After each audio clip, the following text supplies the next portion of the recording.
Welcome to the last week of the course Quantum Computing, Less Formulas, More Understanding, created for you by St. Petersburg State University, the Faculty of Mathematics and Mechanics. The 4 long weeks have passed, and the 4 informative modules of new knowledge have been consumed. What have we learned up to now? We understand, or we pretend to understand, what is a quantum mechanical way to look at the universe. We learned to use the term wave function instead of any measurable characteristics of a particle. We know how wave functions map into the state spaces and what is measurement in terms of quantum mechanics. We learned the term observable, and we understand why in quantum mechanics we use operators, where in classical mechanics we use scalar functions. We learned the term qubit, which is the state of a quantum system with 2-dimensional state space. We know how qubits are described and what are the superposition states. And now, at last, we are ready to use this enormous stack of knowledge to do something useful. In this last week, we are going to learn some very basic quantum algorithms, which employ everything we learned before. And I choose for you not just any basic algorithms, but those that are really useful.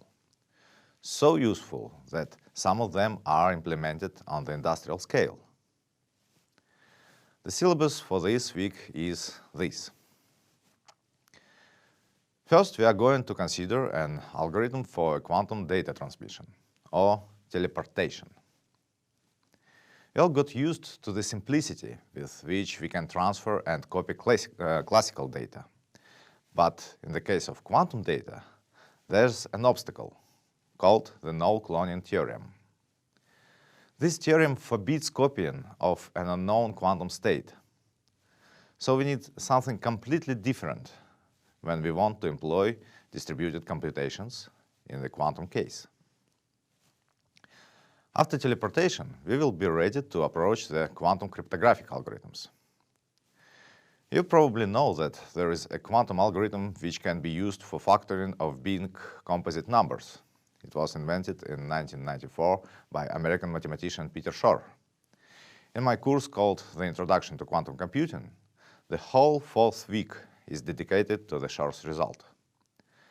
Unfortunately, this algorithm puts in danger widely used asymmetric cryptography algorithm RSA, which is very popular for the task of K distribution. So this would be unfair to break classical cryptography and not to provide something else in its place. In this module, we will discover 2 basic but really useful quantum protocols, any of which can substitute RSA for the task of creation of the shared secret keys.